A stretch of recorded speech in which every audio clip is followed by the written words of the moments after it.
Imagine coming home from serving your state and finding your $3.2 million mountain mansion reduced to splinters. No fire, no storm, no accident. Your HOA, the same people who send emails about mailbox colors, hired a demolition crew and tore it down on purpose. Now imagine you're not just a homeowner, you're the governor of Colorado, and they thought they could get away with it. Before I tell you how my HOA demolished my entire mansion, tell me this. Do you think HOAs should have the power to fine or control homeowners? Comment yes or no before you hear what they did to me. On February 12, 2024, I was standing on the windswept ridge of Summit Ridge, Colorado, staring at what used to be my home. A beautiful, handcrafted cedar and stone mountain mansion worth over $3.2 million. Now, it wasn't a house anymore. It was a pile of broken wood, shattered glass, twisted beams, and drifting smoke. A scene that looked more like the aftermath of an earthquake. Except there was no earthquake. Only one crazy explanation remained. My own HOA had done this. I remember the cold air cutting into my face as I stood there. The wind whipped snow across the ruins like nature was trying to cover the crime. My breath fogged up in front of me, but I barely noticed. All I could do was stare. My house, my retreat, my sanctuary, gone. And the reason? Well, the Sunrise Peaks HOA said I had $128,700 in unpaid aesthetic fines. Yeah, fines. Not taxes, not safety violations, aesthetic fines. Things like fence shade not matching approved pallet, driveway snow melt system too reflective, trash bins for wildlife protection not HOA approved. As if any of that meant anything compared to destroying someone's home. One of the HOA board members had even left a printed notice on the remains. I picked it up from a piece of broken wood. The paper was half soaked with melting snow, but I could still read the bold letters. Colorado HOA Act, Section 38.33.3.302, Authority to Enforce Covenants. Yeah, they were actually trying to use a real law to explain this madness. Yes, that statute allows HOAs to fine homeowners who break community rules. But what the HOA forgot, or maybe ignored on purpose, is that the same law clearly says they cannot demolish an occupied or structurally sound home without a court order. And guess what? There was no court order, no judge, no hearing, nothing. They just wiped out my home like it was an abandoned shed. I didn't even feel angry at first. It was like my mind was frozen along with the snow. I walked across the site slowly, kicking aside broken planks and bits of roof. The place where my kitchen once stood was now just blackened wood. The giant window that overlooked the Rockies was shattered in 1,000 pieces. My living room fireplace was knocked over sideways like someone kicked it in. Everything felt wrong. And the whole time, one thought kept repeating in my head. Why? Why would they do this? My phone suddenly buzzed loud in my pocket, snapping me back to reality. I pulled it out with numb fingers. 10 missed calls. 5 from reporters, 3 from state officials, 2 from my security team. Before I could call anyone back, the phone rang again. "Governor Rourke, are you safe?" my security chief asked the second I answered. His voice was sharp, too sharp. "Yes," I said quietly. I'm at the house." There was a long pause on the line. Then he said, "Sir, we need you to step back from the debris. We're sending a team right now." I hung up and looked around again. The wind howled through the broken remains like it was crying too. My boots crunched over the snow and rubble as I moved toward what used to be my bedroom. A memory flashed through me. Me sitting by the fireplace reading late at night. drinking hot cocoa during blizzards, looking out at the pine trees. This place wasn't just a house. It was the one place I could breathe, away from politics, away from the pressure of being in the spotlight all the time. And now it was gone. The Sunrise Peaks HOA had crossed a line so bold and so insane that it didn't feel real yet. But something inside me had already clicked. This wasn't a mistake. This wasn't confusion. This wasn't some accident because of wrong paperwork. This felt intentional, almost like a message. I looked up at the ridge above my property and saw something that made my jaw clench. A dust-covered bulldozer still parked at the top, and behind it a temporary construction fence with a laminated sign. HOA authorized demolition zone, do not enter. They had actually put up a sign, like they were proud of what they did. I walked over and ripped the sign off the fence. My fingerprints were probably all over it, but I didn't care. In that moment, it felt symbolic. A truck pulled up behind me. A few reporters jumped out with cameras aimed straight at my face. "Governor Rourke, is it true your home was demolished illegally? Did the HOA issue warnings? Is this connected to your new HOA oversight bill? Did they target you because of your position?" I didn't answer. I couldn't, not until I understood exactly what happened. As they kept shouting questions, I turned and looked down at the broken remains again. The truth hit me hard. They destroyed the wrong man's house. See, I'm not just a regular homeowner who can be bullied by a reckless HOA trying to show its power. I'm James Rourke, the governor of Colorado. And these people had no idea what kind of storm they just unleashed on themselves. Because they assumed I wouldn't fight back. They assumed I'd be too busy with state work or too worried about public image. They assumed that I, of all people, would just roll over and accept it. They were wrong. Very, very wrong. As I stood there, feeling the cold bite through my coat, something even darker sank into my mind. Something that made my stomach twist. This wasn't just about fines. This wasn't about property colors or trash bins. This felt like a hit job. Someone inside that HOA wanted this house gone. And not in a follow-the-rules way, but in a let's destroy his life way. And the more I thought about it, the more pieces of the puzzle started clicking into place. Small things I'd ignored, strange letters, tense meetings with the HOA president, rumors from neighbors. Suddenly, everything made sense. They didn't know it yet, but for months, I had already been quietly investigating several HOAs in Colorado. And guess which HOA had the most complaints, the highest fines, and the longest list of angry homeowners? Sunrise Peaks HOA. We'll take his house And this the same demolition, way we took this the stupid, others. reckless, unbelievable demolition, it was the final nail in their own coffin. What the HOA didn't know is that I already had evidence against them, and their demolition stunt wasn't just illegal, it was the mistake that would expose everything they've been hiding. I didn't sleep much the night after my home was demolished. Honestly, I barely slept at all. I just lay there in the governor's temporary residence, staring at the ceiling, replaying everything in my mind. The wrecked beams, the crushed fireplace, the bulldozer tracks, the reporter questions, the icy Colorado wind blowing through what used to be my living room. It didn't feel real. But by morning, something inside me had hardened. I wasn't going to sit around and wait for answers. I was going to find them myself.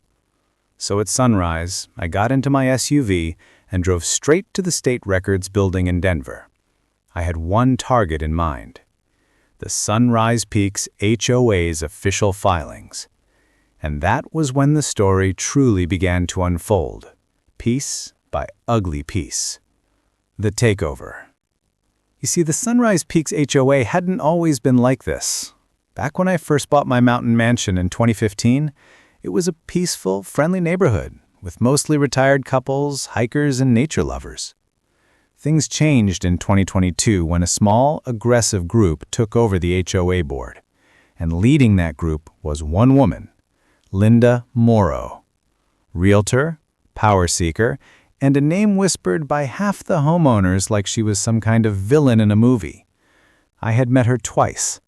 Both times, something about her smile reminded me of a wolf pretending to be friendly. She had a history in real estate circles. Nothing proven, but a lot of rumors. Rumors about her forcing homeowners to sell cheap. Rumors about her buying up foreclosed homes and flipping them for massive profit. Rumors about her using her HOA influence in other neighborhoods to push people out. And when she became HOA president of Sunrise Peaks, everything changed. Linda's favorite weapon: fine stacking. Most HOAs use fines as a last resort. Late dues, overgrown grass, broken mailbox, normal stuff. But under Linda, fines turned into weapons. I sat with a stack of HOA documents almost 6 inches thick.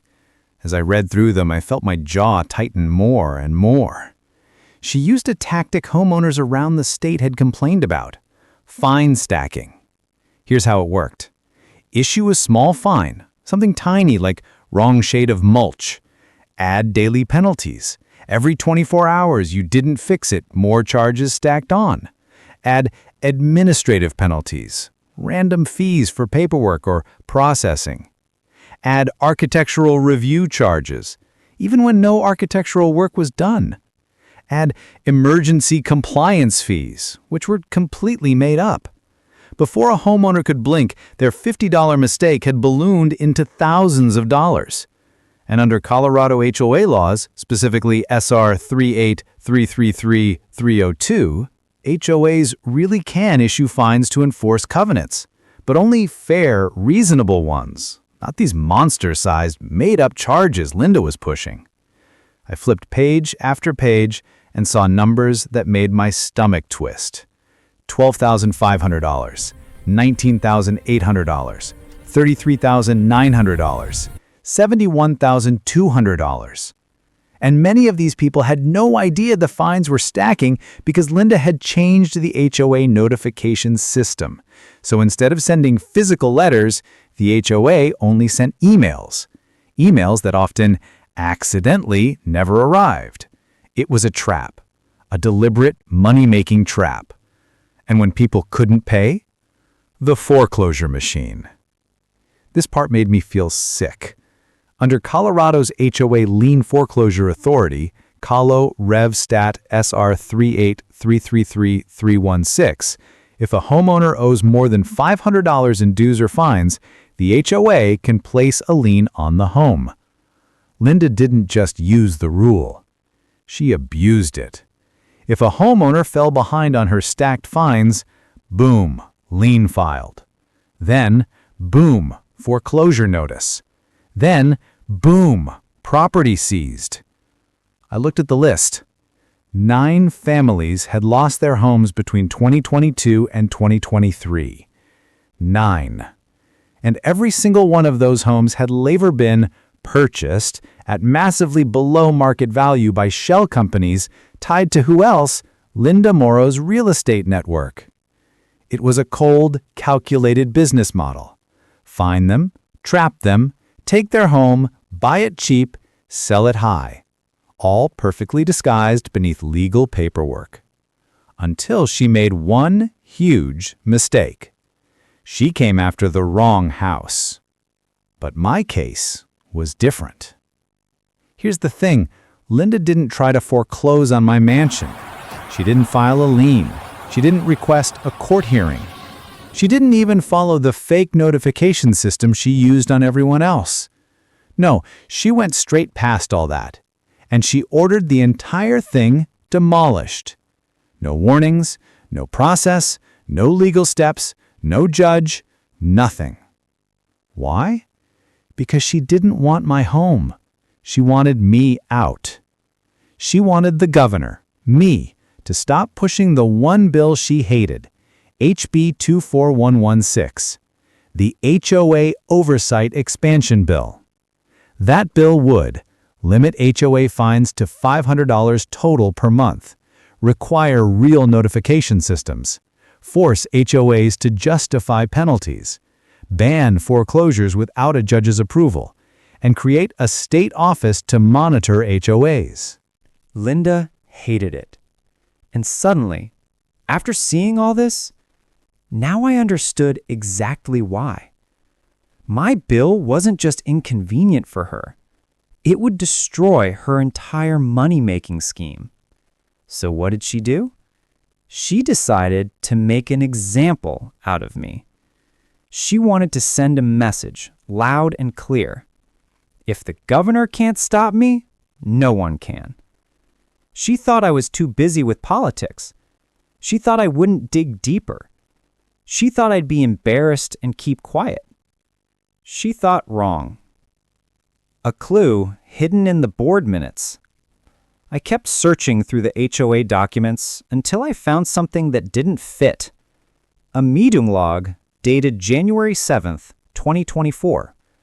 The section titled Executive Session Notes was supposed to be private, but someone, for some reason, had printed the wrong version, one with extra handwritten notes in the margin.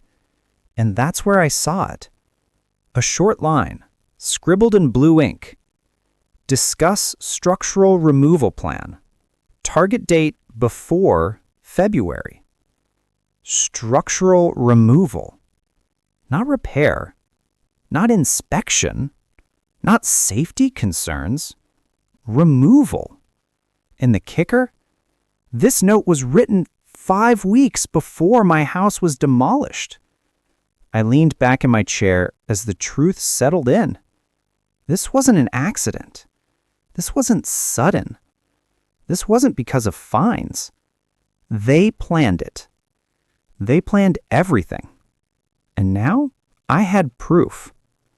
I closed the binder and stared out the window of the records office. Outside, the snow was falling again. Soft, silent, peaceful. Such a calm contrast to the storm building inside me. Linda Morrow had destroyed my home to protect her empire, but she had no idea that destroying it would expose every rotten thing she'd been doing in Sunrise Peaks. She thought she had power, but now I had the upper hand, and I was just getting started. And then I found something in their board minutes that proved they planned this long before the demolition crew arrived. And it was worse than anything I ever imagined. If you've ever had that feeling where your stomach drops and your skin crawls at the same exact time, that's what hit me the moment I heard the audio file. It was late evening when my lead investigator, Marcus, walked into my office carrying a plain black USB drive. No label. No markings, just a single piece of tape wrapped around it with the words, "Listen alone." That alone told me everything I needed to know. Whatever was on it was serious. Marcus didn't see much. He just placed the USB on my desk and said, "This came from an anonymous source in Sunrise Peaks.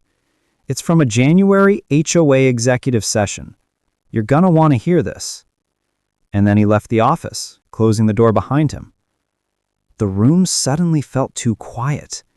I plugged the USB into my computer, clicked on the audio file, and the recording crackled to life. At first, all I heard was shuffling papers, a chair squeaking, people settling into a small conference room. Then a voice spoke, a voice I knew. Linda Morrow. Her tone was sharp, confident, like someone who believed she controlled everything around her. "If the governor can't stop us, we'll take his house the same way we took the others. That'll shut him up." I froze. There it was, clear as day. Linda threatening to take my house before it ever happened. But the part that hit even harder, the same way we took the others. She wasn't just admitting to targeting me, she was admitting to the other 9 families who had lost their homes under her scheme. I pressed the spacebar to pause the audio. The silence in my office seemed to swallow the whole room. I leaned back in my chair, letting her words echo in my head. This wasn't an accident. This wasn't some misunderstanding. This wasn't because of fines. This was a plan. A cold, calculated plan. And the audio made it undeniable. I hit play again. Another voice spoke. Someone from the board. Maybe the treasurer, maybe the architectural chair. The recording didn't say. If we move too fast, someone might question it. She snapped back instantly. They won't. We have the clause, we'll use it. Then came the phrase that still makes my skin crawl. Emergency Neighborhood Aesthetic Restoration Authority. I almost laughed. Almost. Because that authority doesn't exist. Not in Colorado. Not in any U.S. state. It's not in the HOA laws. Not in the real estate code. Not even in the local municipal rules. It was completely made up. But Linda said it like it was the law of the land. Like she believed just saying those words would make it true. The recording continued with more shuffling and someone asking, "Do we have the paperwork ready?" Linda answered calmly, "It's already stamped. The demolition crew will get the order by next week." I paused the recording again, then leaned forward, staring at my screen. Stamped. Stamped by who? There was only one kind of stamp a demolition crew would trust. A district court seal. Which meant they forged it. Forging a court seal isn't a small crime. It's a felony. A very big one. But Linda didn't stop there. The demolition crew she hired wasn't from Colorado. They were from Utah, a small out-of-state group known for doing fast, quiet removals, mostly old barns and condemned properties. My investigators had already interviewed the crew. They said they were handed a court order claiming my house was structurally unsafe and needed emergency removal. The crew thought everything was legit. They had no idea the order was fake. So the crew rolled in with bulldozers and tore down my home, thinking they were following the law. Linda used them like pawns, disposable pawns. And because I wasn't home much, being in Denver for state work, she assumed no one would stop the demolition, no one would question the order, no one would check the law, no one would believe the HOA did something illegal. She assumed wrong. What she didn't factor into her plan was something simple. Governors have investigators, lots of them. Once the audio file landed in my hands, everything moved fast. My legal team compiled evidence quickly, pulling together the forged court order. The signature didn't match any judge in the district. Fraudulent board minutes, pages clearly edited, scratched out, rewritten, unauthorized architectural citations, violations that didn't exist in the covenants, unauthorized lien notices, sent to my address despite no legal approval. That amount wasn't just suspicious. It was criminal. The more we uncovered, the clearer it became.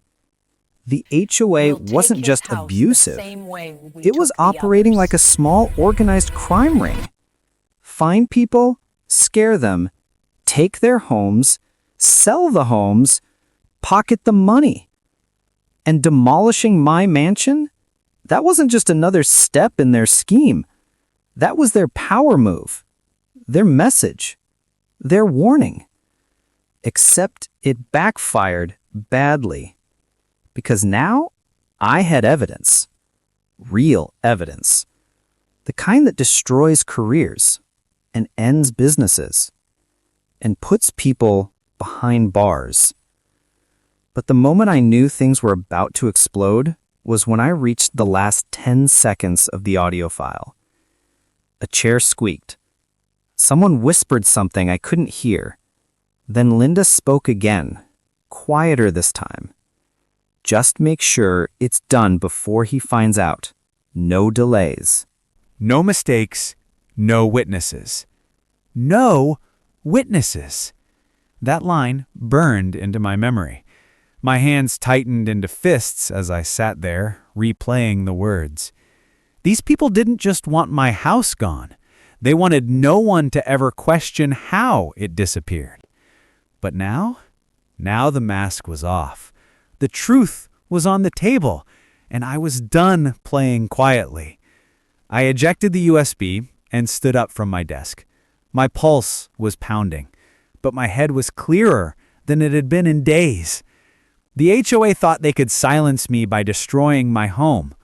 But what they didn't understand was that the moment they did that, they handed me the power I needed to expose everything. They thought they were unstoppable, but they were about to walk into the biggest shock of their lives. Because I wasn't going to wait. I wasn't going to hide. I wasn't going to send lawyers or investigators in my place. I was going to confront them myself, in person, at their next HOA meeting. And when I walked into that room, I wasn't coming as a homeowner. I was coming as the governor of Colorado, holding the evidence that would tear their entire operation apart. But the real twist came when I confronted the HOA at their next meeting, and the room went dead silent. March 3rd, 2024, a date I'll never forget. Snow was still melting on the sidewalks of Sunrise Peaks as I walked toward the community lodge where the monthly HOA meeting was held. Usually, these meetings were quiet, 10 or 12 bored neighbors arguing about mailbox colors or dog walking rules.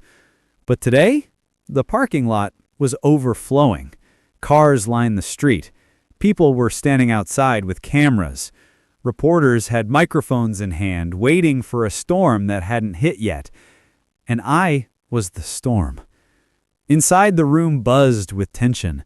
Folding chairs scraped the floor. Angry whispers rattled the air. Homeowners looked tired, like people who had been fighting a battle for years and never won. At the front table sat the Sunrise Peaks HOA board. 5 members, all dressed like they were auditioning for a courtroom drama. And at the center of them, Linda Morrow. Her lipstick was perfect, her hair sprayed into a helmet, and her smile sharp enough to cut glass. She watched me walk in like I was just some annoying homeowner she needed to quiet down. "Governor Rourke," she said, loud enough for the whole room to hear, "if you're here to dispute your fines, the deadline for appeal has passed." The board members chuckled softly. I didn't. Instead, I placed a massive binder on the table in front of her. The thud echoed across the room, and people fell silent. Inside that binder was everything. Forged documents, fake court orders, manipulated lien notices, a money trail showing they had taken over $430,000 in HOA dues, secret fines created out of thin air, emails, texts, and meeting minutes documenting years of illegal actions, and most importantly, proof they planned the demolition of my mansion. Linda tried to keep smiling, but her face twitched. Just once. Just enough for me to know I had hit the target. I didn't speak yet. I didn't need to. My security detail stepped forward, carrying a small speaker. I said, "Play it." The room hushed. A click. A crackle. Then her voice filled the lodge. "If the governor thinks he can regulate us, he's mistaken. We'll take his house the same way we took the others. That'll shut him up." Gasps. Shouts. Someone screamed, "What?" from the back. Homeowners surged out of their chairs, yelling angrily. A few people started crying, not for me, but for themselves, because they recognized what this meant. If the board could do this to the governor, they had never been safe at all. Linda shot up from her chair. "That recording is taken out of context. This is an ambush. This is—" "Quiet," I said calmly. not as a threat, as a statement of fact. She froze because she knew she had lost control of the room. I opened the binder. Under Colorado Revised Statutes, Section 38.33.3.316, HOAs may issue liens for unpaid assessments. But your board used this law to steal homes. 9 homes, through fraudulent charges you created yourselves. I turned the page. Under Colorado HOA Act, Section 38.33.302, HOAs can enforce covenants, but they cannot order demolition. That requires a district court judge and a structural safety inspection. Another page flip. You forged both. The crowd erupted again. You lied to homeowners. You stole from them. You abused the law. And then you demolished a home, my home, using a fake Emergency Neighborhood Aesthetic Restoration Authority, a law that doesn't exist. Not in this state. Not in any state. Linda's eyes darted toward the exit, a small side door near the fire extinguisher. My security details shifted. They saw what I saw. I raised my hand slightly, not to stop them, but to signal them to wait. I wasn't done. I stepped closer to the board table. Linda shrank backward, gripping her clipboard like it could save her. I said, "This community trusted you. People moved here because they believed Sunrise Peaks was safe, fair, and honest. You turned it into a personal money machine. You used fear to control people. You used fines to force sales. You used lies to cover crimes." My voice wasn't angry. It was disappointed. And that hurt her more. The homeowners behind me started chanting, "Shut them down! Shut them down! Shut them down!" News cameras rolled. Reporters scribbled notes. The board members looked like they were shrinking in their seats. Finally, I nodded to my security detail. "Show them the rest." They handed out copies of documents. The forged demolition order, the fake judge's signature, the email Linda sent on January 10th saying, "If we hit the governor hard, the bill dies." The room exploded again. A man in the back yelled, "You ruined my life!" A woman near the front shouted, "You stole my mother's home!" Someone else threw a crumpled fine notice across the room. Linda panicked and bolted for the side door. She made it 2 steps before 2 state troopers stepped into her path. She froze. The cameras caught it all. Her shock, her fear, and the moment she realized her empire was collapsing. Within the hour, everything happened fast. The state issued an emergency dissolution order for the entire HOA under the Colorado Nonprofit Act. The board members were placed in custody for questioning, and the Attorney General opened a full investigation under the Colorado Organized Crime Act, COCCA. Every homeowner who had lost their property was issued a temporary protection order. And by nightfall, Sunrise Peaks HOA, once a powerful, feared little kingdom, was gone, destroyed in a single afternoon, just like they destroyed my home. I walked outside into the cold air. Reporters swarmed me, asking the same question over and over. "Governor, what happens now? Governor, will you rebuild? Governor, will you press charges?"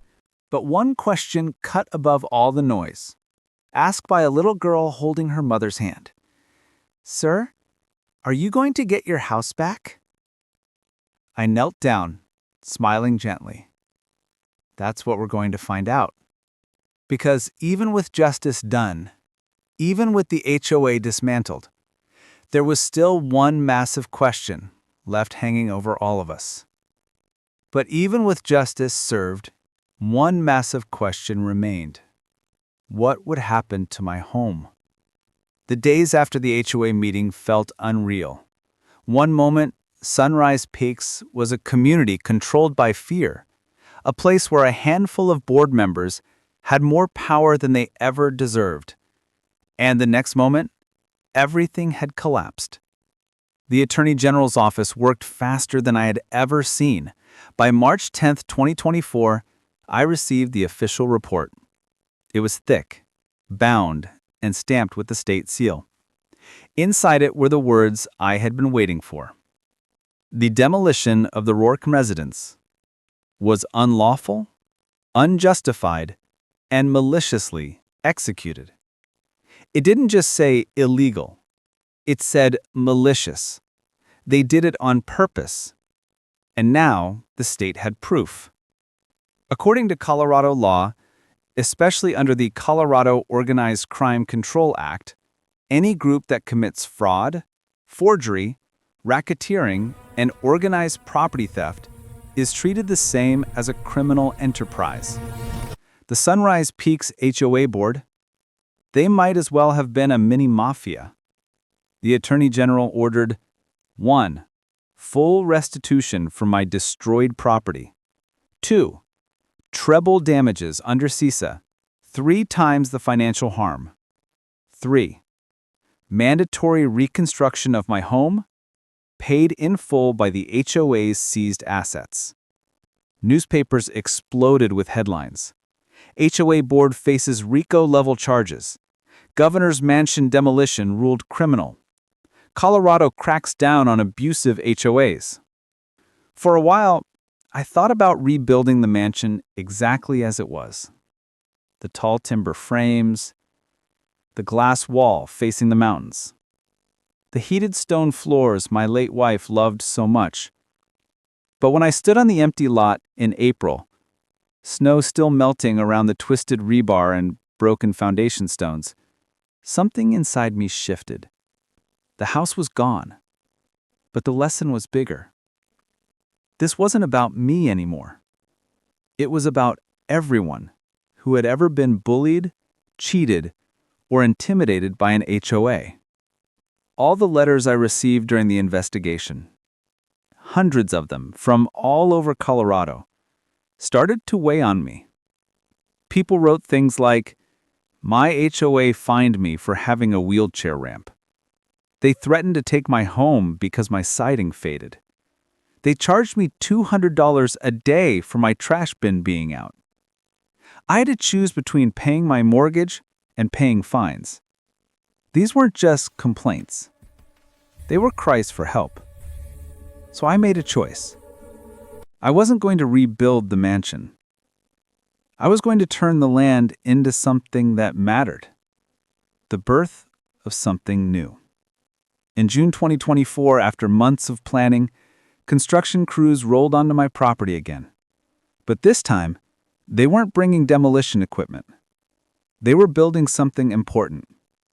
A public office. A resource center. A symbol. And on June 29, 2024, it opened its doors. The Colorado HOA Fairness and Enforcement Center. The first state office in America dedicated to protecting homeowners from HOA abuse. What used to be my living room was now a reception lobby filled with natural light. What used to be my kitchen was now a legal assistance center where people could file complaints. What used to be my deck overlooking the mountains was now a public meeting space where anyone, rich or poor, could talk to a state investigator and report wrongdoing. And where my bedroom once stood, my new office. A simple desk, 2 chairs, a wall of windows overlooking the Rockies. No chandeliers, no luxury. Just purpose. Every day, dozens of people walked through the doors, with stories of bullying boards, impossible fines, fake violations, or threats of foreclosure.